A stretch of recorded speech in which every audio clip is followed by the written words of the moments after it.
Halo teman-teman, perkenalkan kami dari kelompok 3 Universitas Budi Luhur jurusan Akuntansi, Keuangan dan Lembaga akan menjelaskan audit siklus pengeluaran dan biaya dibayar di muka dalam program audit dan prosedur audit.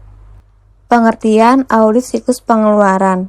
Audit siklus pengeluaran adalah proses pemeriksaan yang dilakukan oleh auditor untuk menilai kewajaran dan keandalan transaksi yang berkaitan dengan pembelian barang atau jasa, pembayaran utang, serta pencatatan biaya perusahaan. Siklus ini mencakup seluruh aktivitas dari permintaan pembelian hingga pelunasan kewajiban kepada pihak ketiga. Selanjutnya ada tujuan audit siklus pengeluaran. Yang pertama, untuk kebenaran dan kelengkapan pencatatan. Bertujuan untuk memastikan semua pengeluaran telah dicatat secara lengkap dan benar. Yang kedua, ada pengeluaran hanya untuk kepentingan perusahaan. Artinya, setiap pengeluaran digunakan untuk keperluan perusahaan, bukan untuk pribadi. Yang ketiga, adanya otorisasi yang sah. Yang keempat, deteksi kecurangan, mendeteksi kemungkinan kecurangan atau penyimpangan dalam proses pembelian dan pembayaran.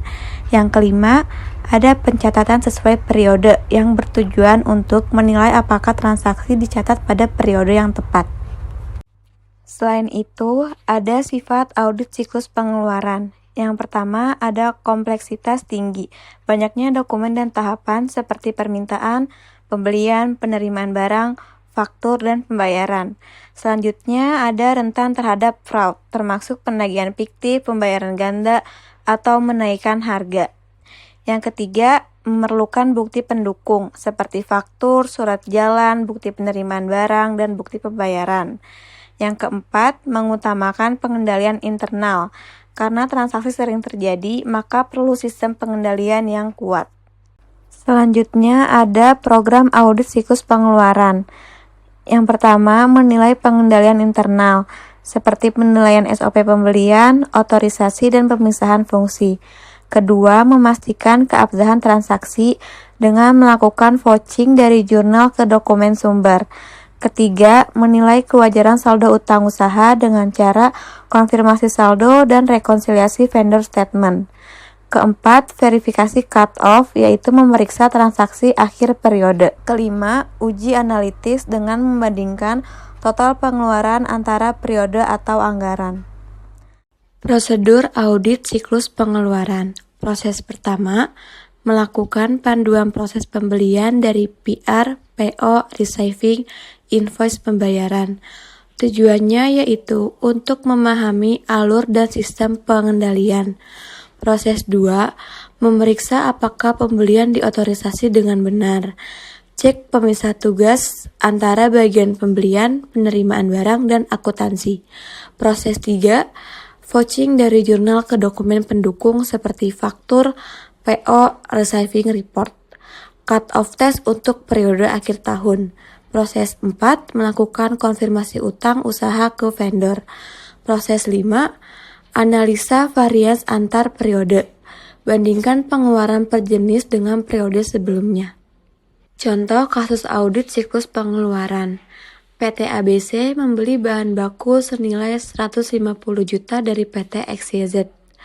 Barang diterima lengkap, tetapi di laporan keuangan tidak ditemukan faktur pembelian.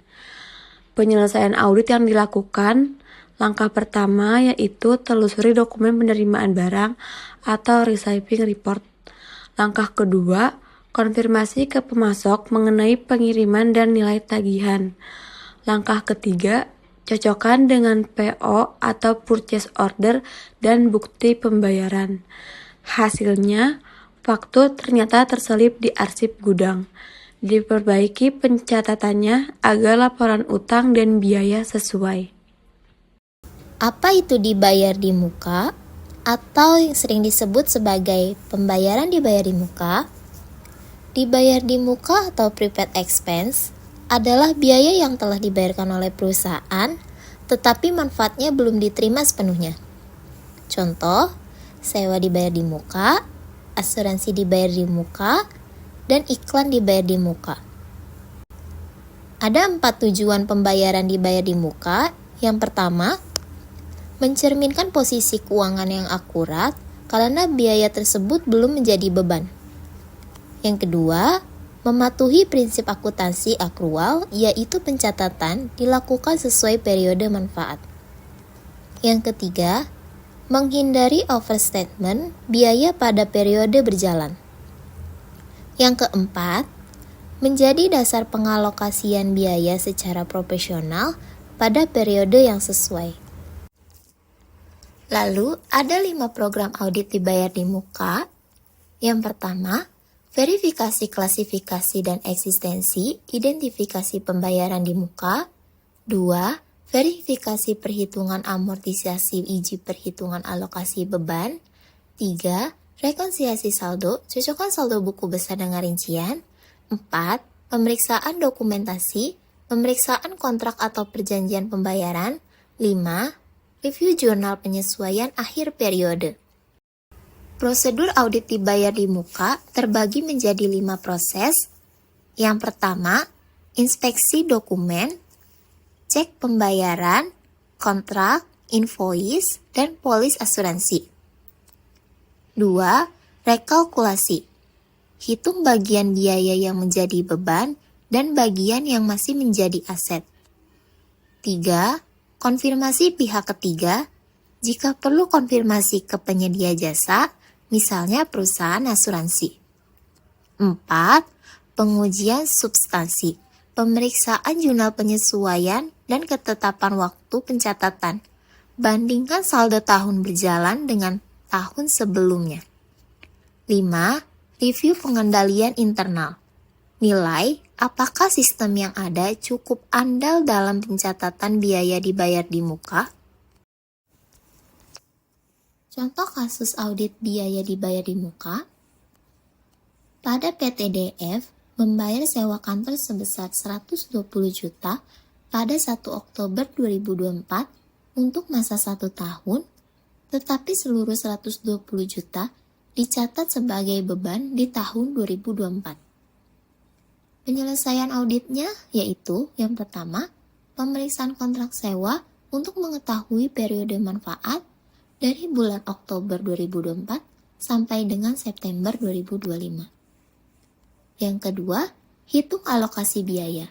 Pada tahun 2024, terhitung 3 bulan dikali 10 juta dengan nominal 30 juta sebagai beban. Tahun 2025, terhitung 9 bulan dikali 10 juta dengan nominal 90 juta sebagai biaya dibayar di muka. Ketiga, minta penyesuaian jurnal agar laporan wajar. Hasil auditnya yaitu ditemukan salah seji sebesar 90 juta yang seharusnya diklasifikasikan sebagai biaya dibayar di muka. Auditor meminta jurnal koreksi. Jurnal penyesuaiannya yang harusnya seperti biaya dibayar di muka sebesar 90 juta di debit dan beban sewa 90 juta di kredit. Setelah koreksi, laporan keuangan menyajikan aset dan beban wajar sesuai periode manfaat. Sekian presentasi dari kelompok 3. Semoga apa yang kami sampaikan dapat bermanfaat. Terima kasih.